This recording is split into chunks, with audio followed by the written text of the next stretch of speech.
Пап, это я, Леха. Ты, пап, не беспокойся, пожалуйста. Слушай, вставь, пожалуйста, свою сим-карту старую, вот эту, которую я, пап, тебе все время-то звонил. Здесь позволяют все позвонить, я просто не могу вам позвонить и все, пап. Вставьте, пожалуйста, сим-карту. Отправь еще одно голосовое и объясни, что ты просто не помнишь номер, потому что он может не понять, зачем ему вставить сим-карту. Угу.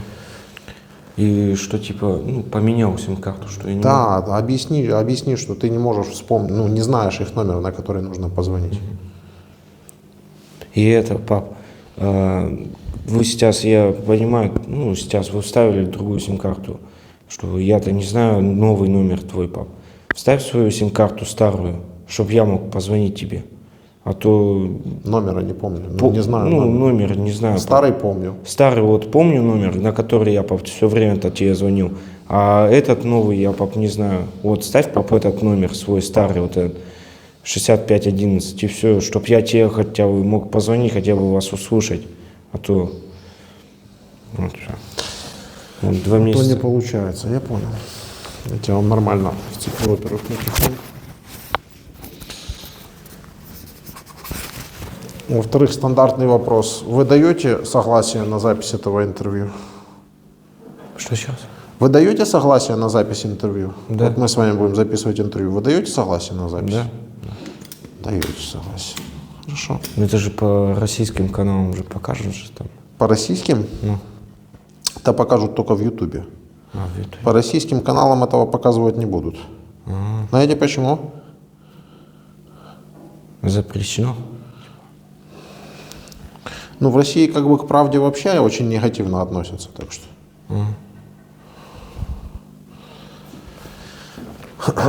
Или я не прав, там можно говорить правду. Да правы, конечно. А? Правы. Есть притеснение свободы слова? Скажу, что будете спрашивать. Я говорю, в России есть притеснение свободы слова? Нету такого. Не притесняют. Можно все говорить как есть. Да? Почему закрывают людей, если они выходят с плакатом против войны? Чтобы не было забастовок. Чтобы... Даже не знаю, как ответить. Давайте дойдем до этого. Как зовут вас? Алексей. А полностью? Литау Алексей Иванович. Литау. Интересная фамилия. Это происхождение? Швейцарская. Швейцарская. Да. Папа швейцарец? Нет, папа немец. Папа немец. Да. А фамилия почему швейцарская? С предков. Дедушка швейцарец? Нет, дедушка тоже немец. Прадедушка? Возможно, я это не заключался в такие. Я понял, ладно. А число, месяц, год рождения ваше? 11.04.2003 год. 2003 год. Да. Сколько вам полных лет? 19 лет. 19 лет? Да, в следующем месяце 20 исполнится в апреле. Вас отправили в 19 лет? Да, в 19 Вы лет. Срочник? Я срочку в прошлом году закончил, 3 июля, пришел домой. И до 28 сентября я был дома, и пришла поездка. После 3 месяцев, как дома сидел,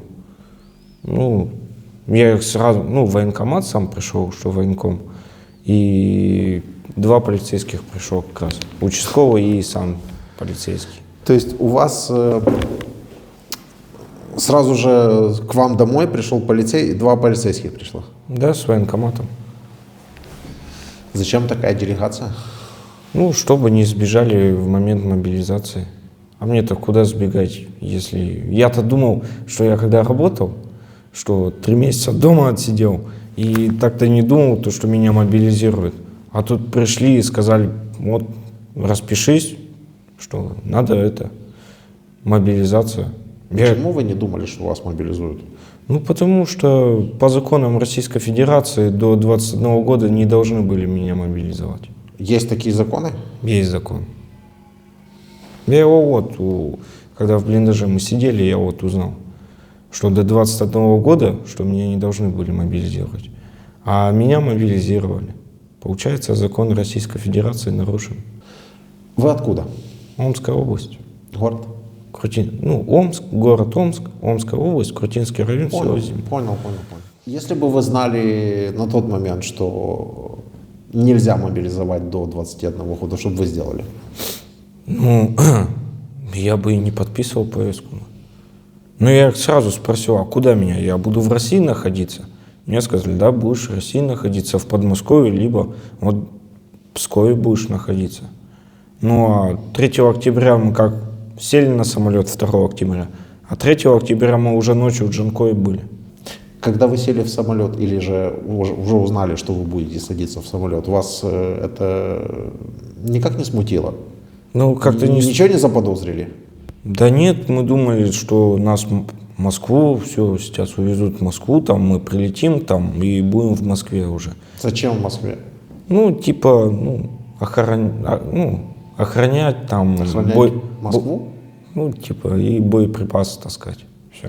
Боеприпасы хранить в Москве? Ну, может быть. Но я точно не знаю, там есть или нет боеприпасов. С Омска могут мобилизовать людей для того, чтобы отправить в Москву охранять боеприпасы. Вам смешно, мне не очень. Да нет. Я просто пытаюсь логику понять. Нет, она есть. нас мобилизовали вообще, что я как слышал, мобилизованные вообще должны были вот на границах стоять, что граница России, граница Украины. Охранять должны были, чтобы, и... Вы говорите, я забыл режим полета, похоже, включить. Может быть, накладка. Да-да-да, ну-ну. И на КПП, что типа как наряды стоять. И все. А мобилизованных, что отправлять там на первую линию фронта, там на Украину, вообще ни слова не было. Так а как же... А как вы вообще себе это все представляли? Ну, вот эту вот всю войну, да, что происходит. Что вы об этом знали, что вы об этом узнавали? Интересовались ли вы вообще этим всем? Честно сказать, вообще не интересовался. Я дома работал, мне не до новостей было. Чем занимались? Работал водителем. Водителем? Да. Категория С, грузовые. Грузовые. То есть вы уже работали на... Да, я месяц работал. Просто вы так как-то безапелляционно говорите о том, что я не думал, что меня отправят в Украину и на передовую, да, как будто бы вы знали, как-то где-то поинтересовались и так далее. Нет, я вообще не интересовался.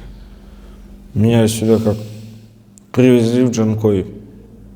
Я, конечно, был в замешательстве. Вообще, почему нас-то отправили? Вообще, по идее, контрактники должны были здесь быть. А нас мобилизовали прямо в Украину. Ну, это вообще...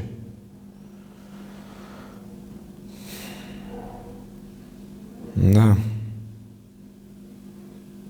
Неподобство українською мовою називається. Ну, А російською возмутительно. да, возможно. Вроде того. Да. Ну, я даже вот через папу пытался, чтобы они в прокуратуру обратились, хоть меня, чтобы как-нибудь, может быть, комиссовали, то, что 19 лет-то. А тут я на следующий день звоню Павел и спрашиваю, что там. Сказали, мы бессильны. Все. Ну, вот, Вас обманули? ну, можно сказать так, да. Обманули просто. То есть они знали, что вы поедете на передовую, на фронт, но сказали вам, что вы будете находиться в России. Так? Да, все верно. Все верно. То есть представители правопорядка, двое полицейских, военком, просто пришли и вам тупо набрехали. Ну, да, Ну, как есть? все так и есть. Понятно.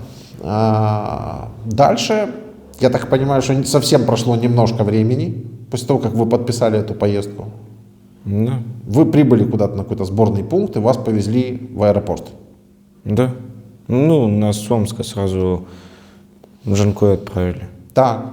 В Джанкое что А происходило? с Джанкоя там уже нас по полкам распределили и в город Стрелковое. Там мы тактикам обучались и медицине. Как долго?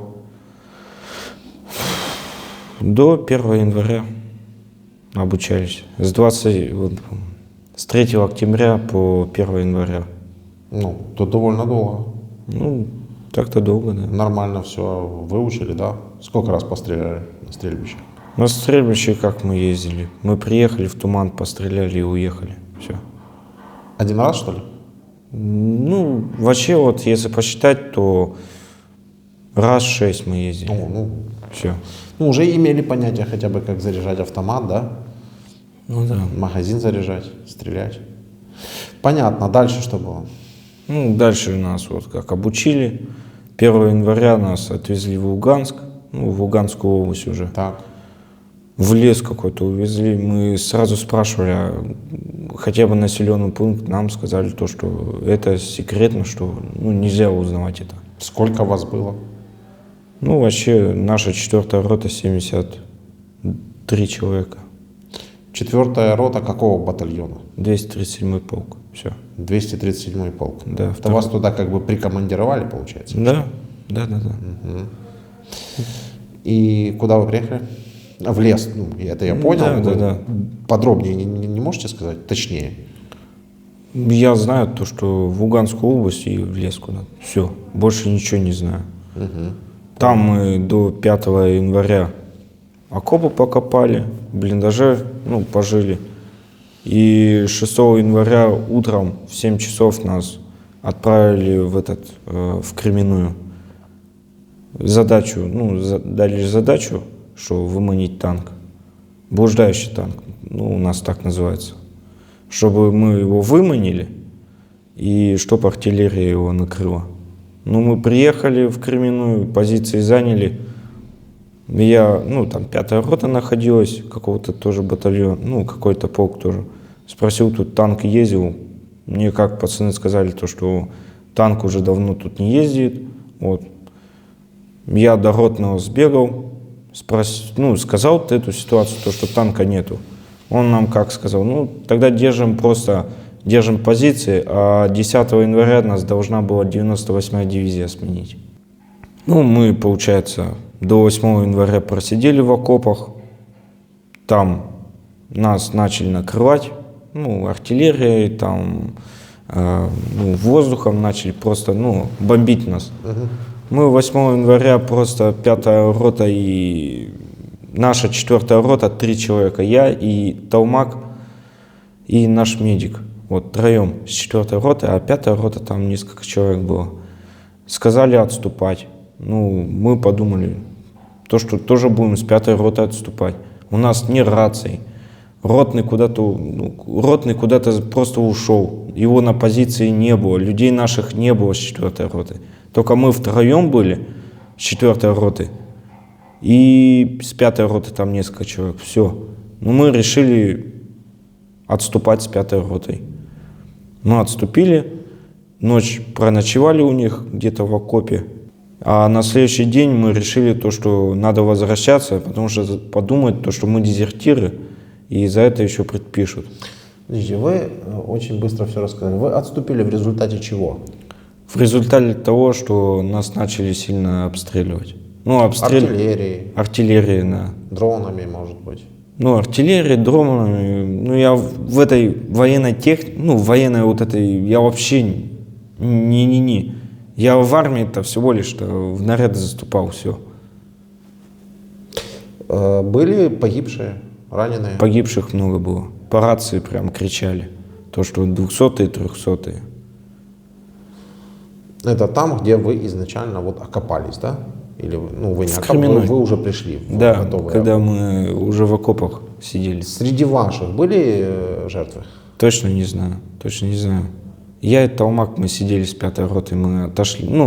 От своих отошли, то, что искали, окопы удобные для позиции. В общем, вы там просидели, начался обстрел артиллерии, Да. По рации кричали о том, что много раненых, погибших, я так понимаю. Да. Вы отошли от своих к 5-й роте. Еще раз, почему? Да, потому что мы нашли для себя удобные окопы возле 5-й роты. А наша 4-я рота находилась всего лишь в метрах 10 от нас. Ага. Совсем недалеко. Почему вы вдвоем с вот этим... Как его Не фамилия, мы только по позывным. Позывной как? Таумак. у него. Толмак. Вот почему вы вдвоем с ним, например, ходили Ну, по потому что он гранатометчик, я помощник гранатометчика. Во, понятно. Вот из-за этого мы и пошли искать себе окопы. Вы надеялись вальнуть по танку или там по военным с этого гранатомета, когда вы их увидите? Мы выполняли только задачи. Нам что сказали, мы то и делали, но танка не было. Нам сказали сидеть, оборонять, охранять окопы, все. Потом вы говорите, решили возвращаться, потому что, чтобы не подумали, что вы дезертиры. Да, все именно так. Мы согласованно, я, Таумак и фельдшер нас. Мы решили согласованно вернуться, чтобы не подумали, что мы дезертиры. Ну а 9 января мы вернулись к этим же окопам, искали наши окопы и нашу 4-ю роту, потому что наша 4-я рота... Вы же говорите, там всего 10 метров было до ваших окопов, или 100 метров сколько? Так те окопы, в которых мы сидели, их уже обстреляли 8 числа. Их уже обстреляли, и там вообще находиться без шансов было. Мы отступили. А вместе с 5-й ротой отступили? Да, все именно так. А наша 4-я рота, оказывается, отошла немножко назад. Так, понял теперь. Вот. А 9 января вот мы пошли искать своих. 4-ю роту пошли искать. Мы начали искать, там какие-то полки прошли. Я вообще не интересовался, какие полки. Нам потом, 5-я рота, там тоже несколько человек сидели в окопах. Я их спросил, вы не видали 4-ю роту? Видали, что она в метрах 100 отсюда. Мы побежали уже бегом. То, что в 10 утра начинается уже бомбежка. 10 утра. Это как... По распорядку, что ли? По распорядку, да. Это не от нас зависело, а зависело от украинских военных. Потому что украинские военные, они как на работу. В 10 утра начинают обстрел, а в 6 утра заканчивают. В 6 вечера заканчивать. Как работа. Мы нашли свою 4-ю роту. Или просто световой день? Световой день, да. Вы назвали время, на тот момент как раз уже четко день наступает в 10, и в 6 вечера уже темно. Да. И мы нашли нашу 4-ю роту, я подошел к нашему командиру, говорю, так да так, что мы вернулись, чтобы не подумали дезертиры. Он сказал нам, молодцы, все, давайте бегите, ищите своих, что ГПОшников. Я в подразделении ГПО. Кто такие ГПО? Гранатно-пулеметное отделение. Мы побежали, нам ротный дал ориентир, куда бежать, что на дорогу вы бежите, потом 50 метров влево бежите по дороге, и там вглубь леса, там уже увидите своих. Мы так и сделали, мы выполняли нам данную задачу. Мы побежали искать. Таумак спереди бежал, я сзади. Я смотрю, Таумак пробежал, мы пробежали там метрах 300. Пробежали, я смотрю, Таумак остановился, я за ним остановился. Он начал спрашивать там, кто в окопе сидел. Вы не видали 4-ю роту? Те оглянулись, и я немножко влево повернул голову, там из деревьев бегали 2 человек, что с дерева к дереву бегали. Я из предохранителя снял. Тут я только немножко повернул направо, голову направо повернул, и начался обстрел по нам. Я так и понял, что снайперы, походу, украинские войска, что снайперы. Я начал сразу за дерево прятаться, а мой напарник Таумак, он просто сбежал. Я-то думал, что он меня будет прикрывать как-то, чтобы я тоже отходил. Но ничего, я возле дерева, за деревом стоял, начали чисто по мне обстрел вести. Я смотрю, как от дерева все отлетает, все эти... Кора отлетает. Я испугался, конечно, и прыгнул в кусты справа, которые были высокие, дерево там упало. Я прыгнул в эти кусты, обстрел как-то, затих. Ну, я все слышал, ну, я все думал, то, что в окопе 5 человек, которые сидели, я все думал, то, что это наши, ну, русские войска, ну, русские люди. Я с первого раза-то думал, что это, да, наши люди, просто, может быть, прикрываются от снайпера. Ну, я и 2 выстрела в небо сделал для, ну, запугивания. И для моего напарника, чтобы ему дать понять то, чтоб меня прикрывал. Ну, меня никто не прикрывал. Но это было еще до того, как вы прыгнули в кусты. Это сразу, как ваш напарник подошел к окопам, вы сняли с предохранителя, сделали 2 предупредительных выстрела. Да, в небо. Правильно. Понял. Воздух в сторону, откуда меня стреляли, я не стрелял, я Понял. только в небо стрелял. Ну и с первого раза я не услышал то, что меня немножко оглушило. А со второго раза мне сказали: вставай, либо мы кинем гранату. Ну, я, конечно же, испугался то, что вся жизнь впереди, и умирать в 19 лет, ну, у меня еще... Не-не-не, ну здесь как раз вас никто не осудит, все скажут, что сделали вы точно правильно. Ну, я точно не знаю, что в России скажут насчет этого. То, что сам я не сдавался в плен, я просто от испуга. Мне сказали: ну, вставай, либо мы гранату кинем. Мне пришлось встать, и, ну, как сказали мне, то, что бросай автомат. Я сбросил автомат и вижу вот эти 5 в окопе, украинские войска, и я вижу то, что они шевроны начали клеить. А когда мы к ним подбежали, у них ничего не опознавательного не было. У них даже куртки, как, ну, у нас были, и бронежилеты, каски, пиксельное все было. А у нас все пиксельное. Ну, у нас тоже все пиксельное. Вот я и подумал, что это все, это наше. А когда встал и увидел то, что они шевроны свои одевают, я уже понял то, что... Сколько вы говорите, это метров было до того места, где вы разговаривали со своим ротным или каким-то другим начальником, ну, к которому вы пришли доложить о том, что вот мы вернулись. Ну, мы к нашему ротному. Да. Ну, от нашего вот ротного до где меня взяли, порядке 350 метров. Все. Понятно. О дальнейшем продвижении наших войск известно? Вообще. Я не даже не было шансов мне узнать то, что...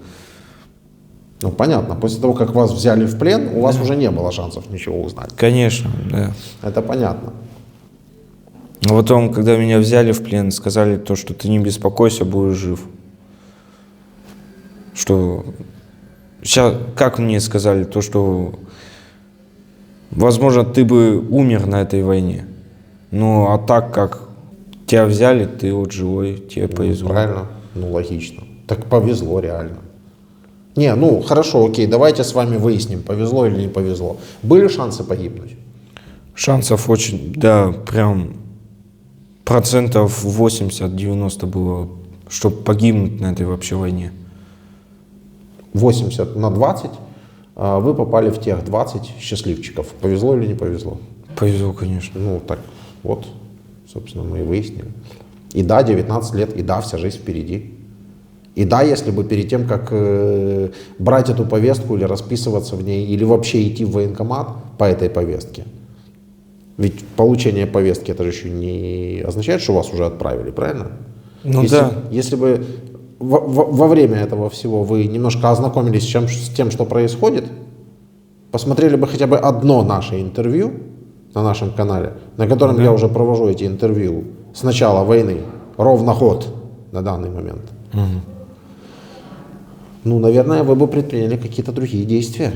Конечно, если бы я знал то, что меня мобилизуют, или я бы смотрел бы видео там какие-нибудь по ютубу, чтобы вот это не прийти. И вообще надо было мне сразу вот после армии сразу же законы читать, потому что я законы толком не знаю.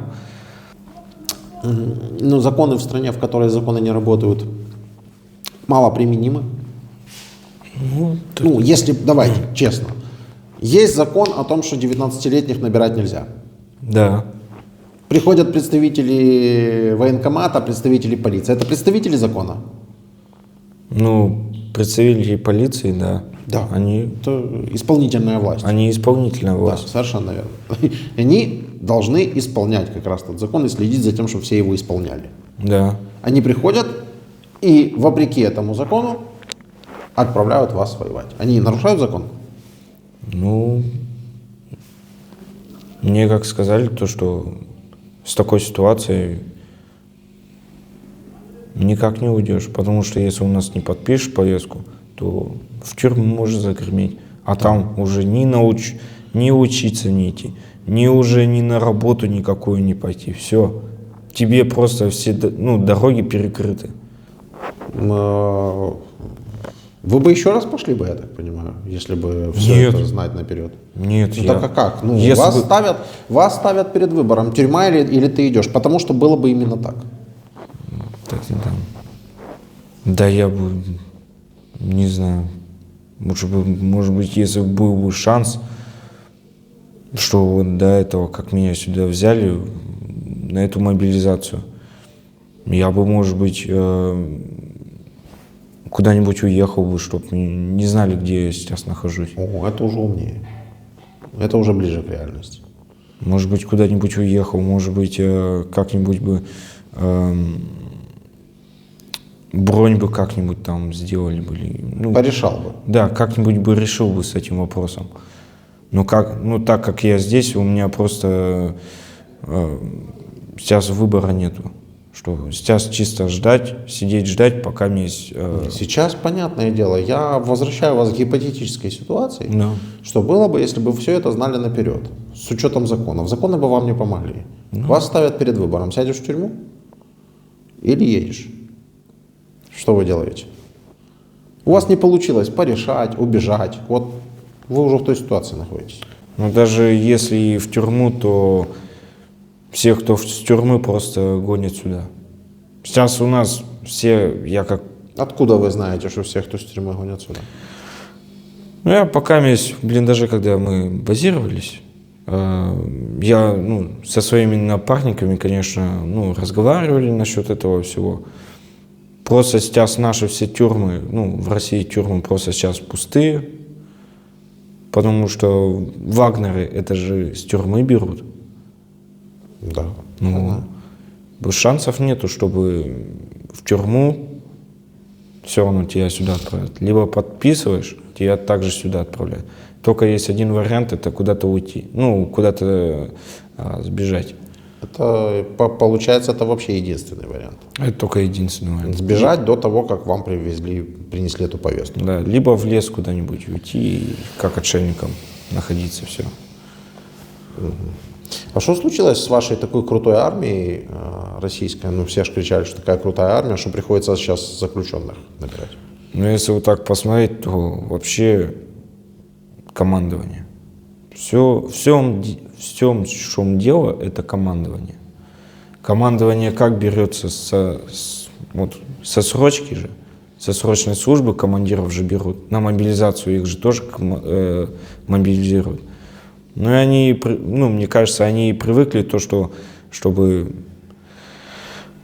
наряды, чтобы заступали. Вот это как по срочке. Да. А чтобы командовать там, мне кажется, они...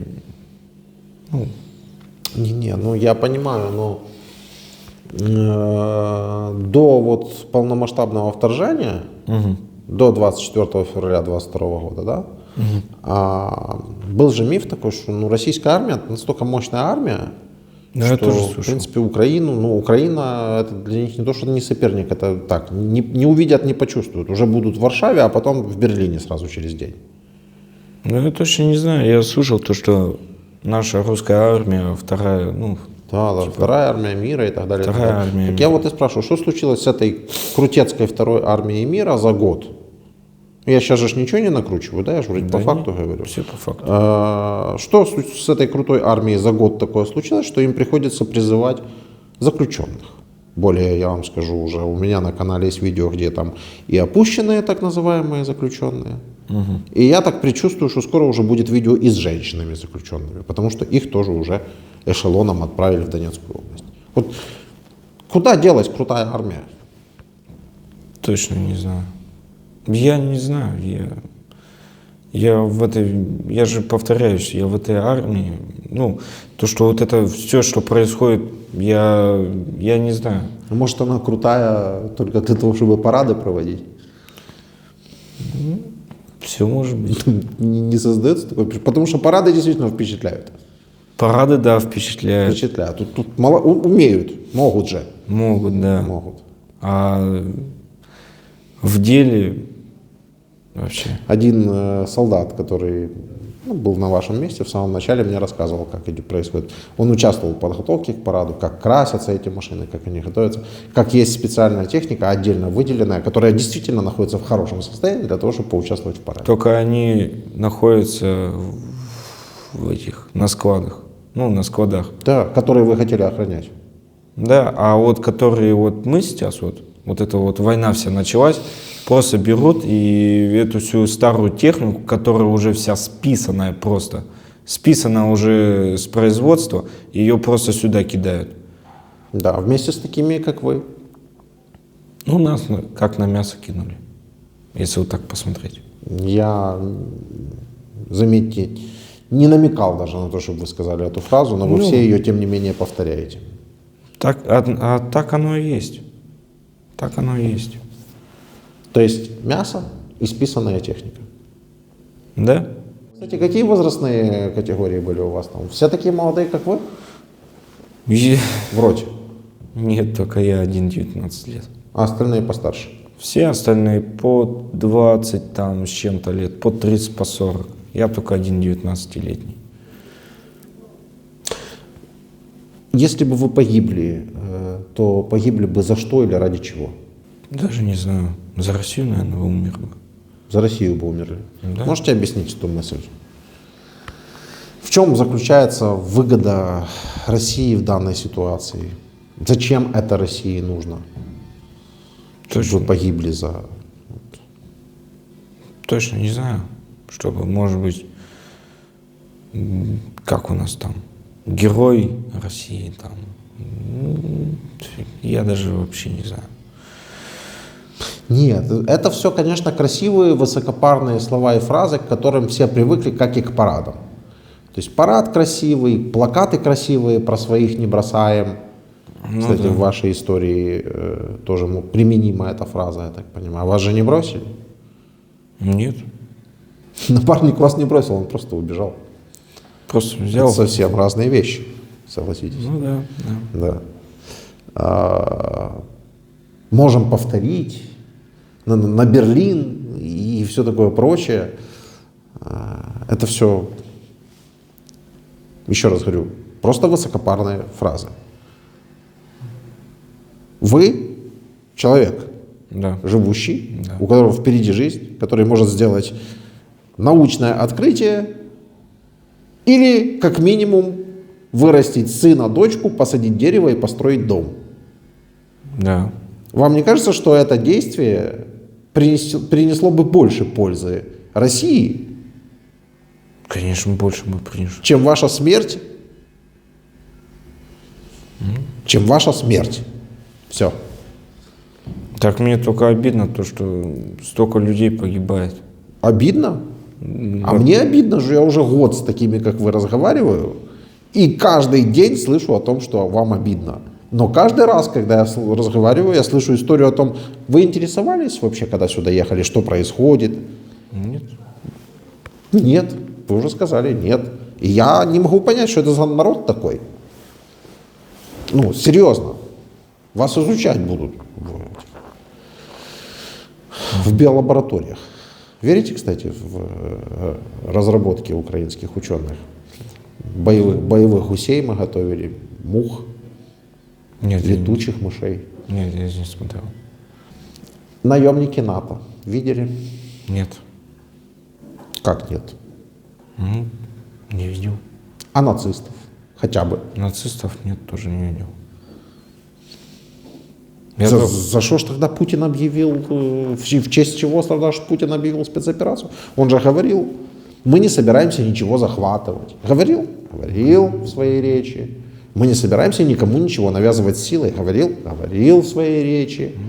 Мы просто, говорит, денацифицируем, демилитаризируем. Ни нацистов нет, с демилитаризацией тоже не клеится. Так что, а он при этом, при всем, очень радуется тому, что там якобы появились новые территории, там, где кричат «здесь Россия навсегда» и так далее и тому подобное. Так что же он, получается, брехун?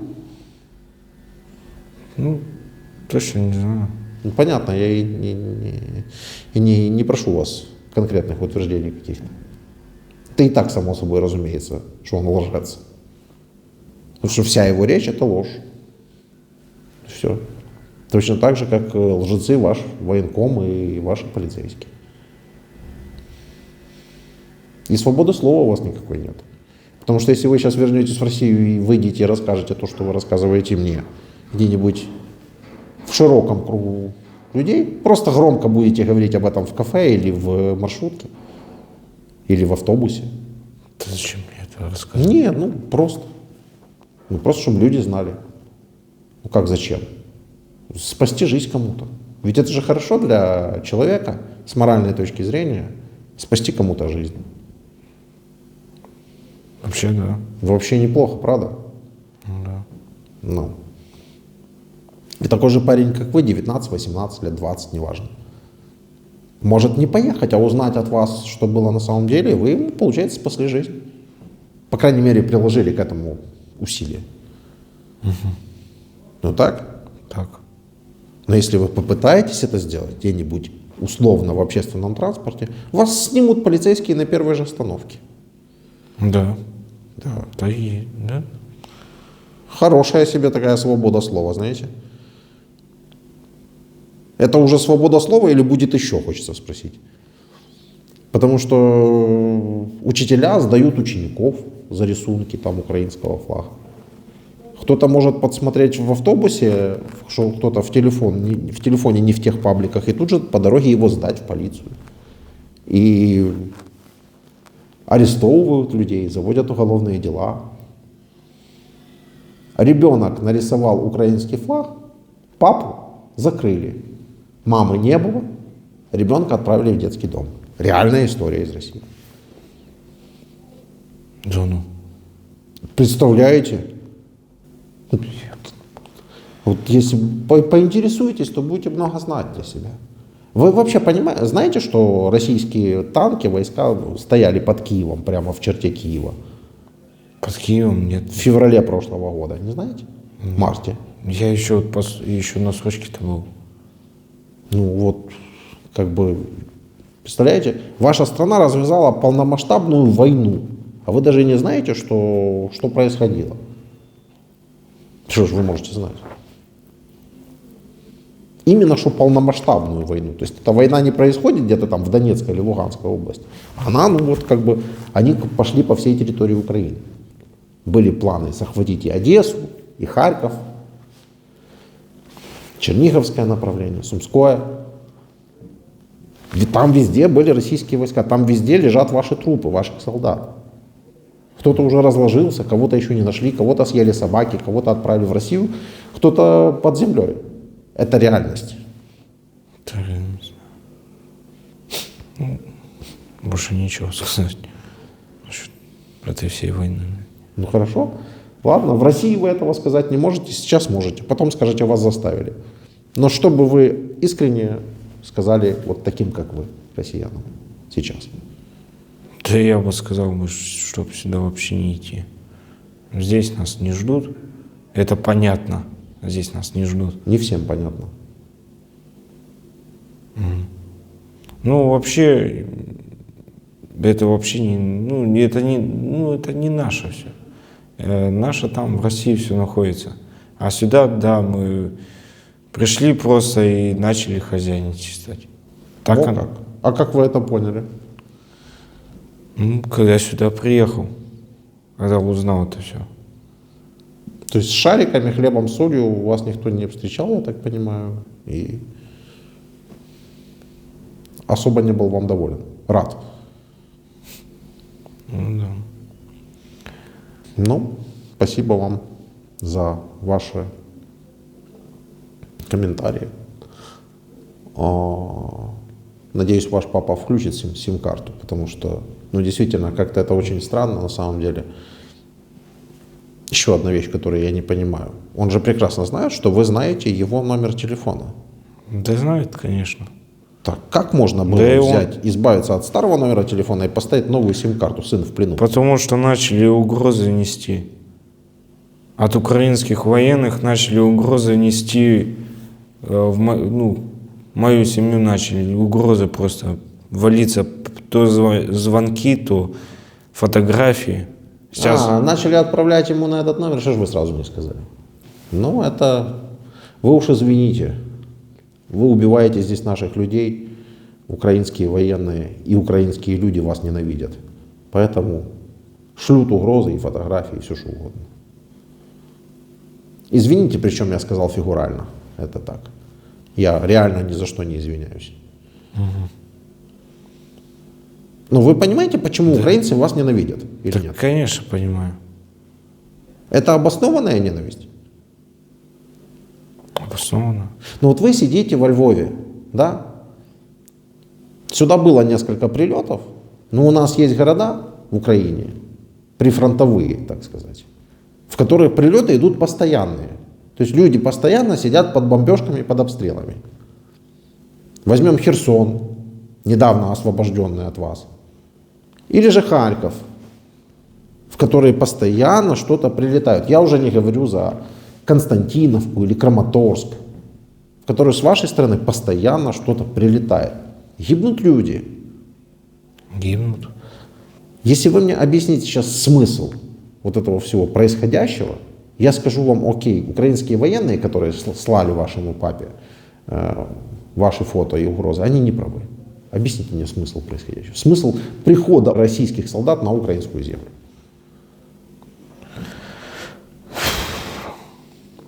Вообще, Россия вообще пришла из-за того, что типа освобождать Украину от НАТО.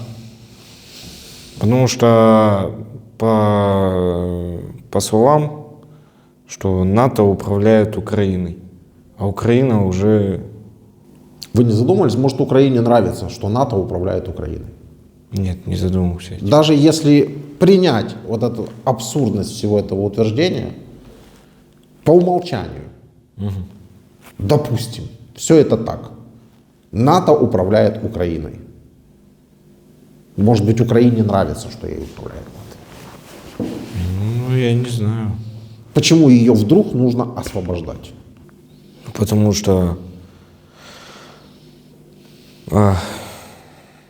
Украина дала согласие НАТО, чтобы НАТО свои войска распределило возле, вроде бы я как слышал, за сколько там? Недалеко от Москвы, что свои войска расформировать, поставить.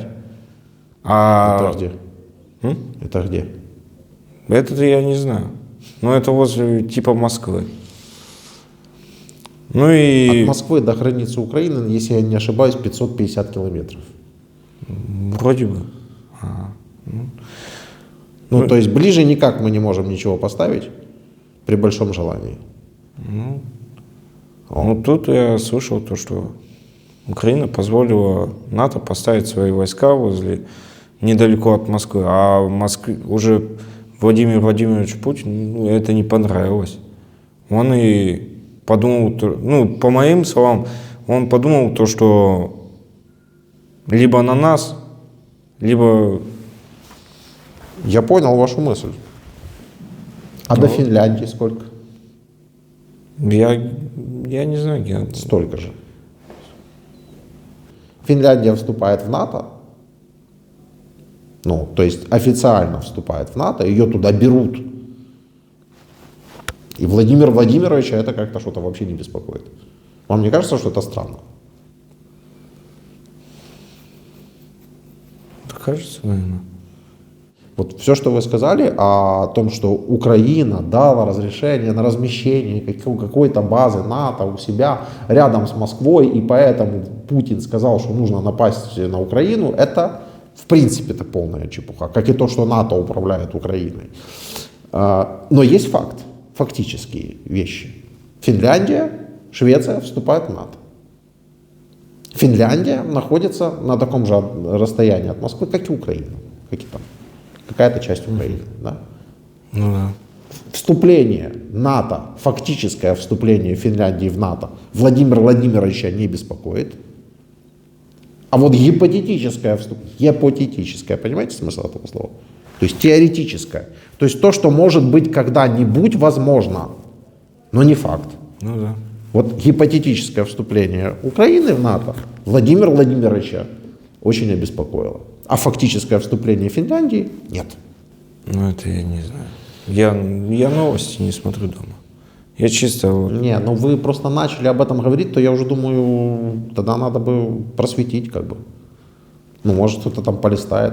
А вы знаете, что в Ульяновске в России была перегрузочная база НАТО? Нет. Ну, там садились самолеты, подзаряжались, летели дальше, натовские. Нет, я этого не знаю. Так загуглите. Есть даже речь Путина по этому поводу. Ну, то есть ему задавали этот вопрос, как же так?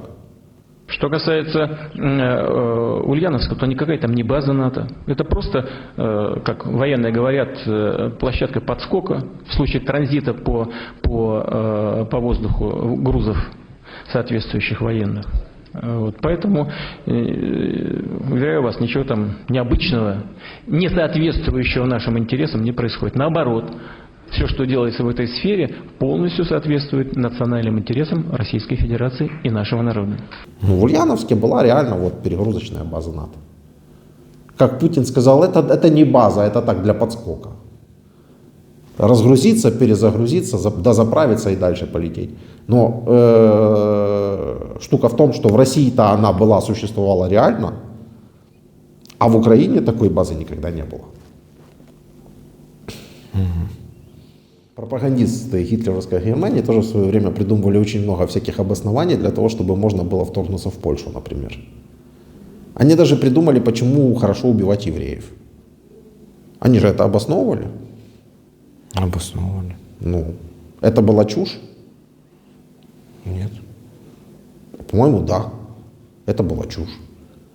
Вы считаете, что евреев можно было убивать просто за то, что они евреи? Нет. Ну, я тоже думаю, что нет. Но нацистская пропаганда это обосновывала. И люди верили, и шли, убивали, и думали, что они делают что-то хорошее, правильное. Точно так же россиянам, для того, чтобы они шли, тоже нужно придумать какое-то обоснование. Вот вам придумали нацистов, теперь натовских наемников. Вы это уже все видели своими глазами. Как бы ни нацистов, ни натовских наемников. Да, ясно. Вот пока сам все не увидишь, верить никому нельзя. Вы можете чуть стеклышко приподнять? Чуть-чуть, я вот забыл поставить. Ага. Спасибо. Угу. Все, опускайте.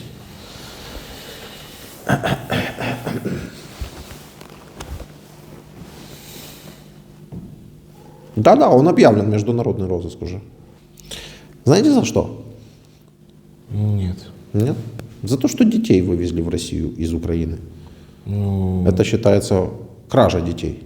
возможно, наш президент хотел наоборот, что не красть детей, а эвакуировать. Ну, красть, до этого бы он бы не дошел.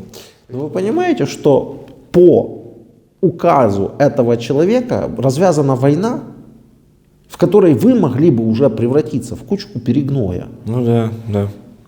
Вас бы уже не существовало бы и не было бы кому мне сейчас говорить о том, что наш президент бы до такого не дошел. А еще мне очень нравится, когда российские матери выходят и говорят: верните наших детей из плена, пожалуйста, и не мобилизуйте их, не отправляйте их на передовую. Это как стадо овец обращается к волку. Ну ведь волк же хочет их скушать. Но ведь по указу же этого человека вас всех отправляют сюда, идет война, гибнут люди. Ведь по указу этого человека, не кого-то там другого. Ваша пропагандистка, которая занимается как бы правами детей, она говорит, что мы их спасли. Но по факту вы просто зашли на территорию чужого государства, разбомбили там город, оккупировали этот город и украли этих детей. Международное законодательство смотрит на это именно так, а не как спасение кого-то от кого-то. Нет, ну я сейчас не дома, я сейчас не знаю, что сейчас вообще, что происходит. Вообще. Конечно, вы не знаете. Вы вернетесь домой и знать не будете. Вам, во-первых, что скажут там, то и вы и скажете. И что вам скажут думать, то вы и будете думать. Может, такого не будет. Нет, думать у вас, конечно, будет право что-нибудь, что вы там сами себе думаете. Но вот говорить вы точно будете то, что вам скажут. Россияне очень часто сравнивают мои интервью, говорят, а вот посмотрите на своих. То же самое, вон ваши тоже говорят и жалуются на то же самое и так далее. Да, действительно, российские пропагандисты пытались копировать наши интервью. Вот только 5 каналов, которые пытались это делать, вместе со всеми своими пропагандистскими ресурсами, смогли записать 25 интервью на всех. А знаете, сколько на нашем канале интервью? Более 1500. Ну, А знаете, почему такая разница? Потому что я сажусь с вами. Вот я зашел к вам, где вы работаете. Конверты, да? да. Конверты вы там клеили. Я зашел, спросил, кто будет? Кто хочет, кто не хочет? Не хотите, как хотите. И сейчас перед вами был человек, вы, сейчас еще один придет, и еще один придет. И 5 человек я могу за день поговорить. Ну, если мне не надоест, конечно. Но готовить мне не нужно вас. Ну да. Выбирать мне вас не нужно.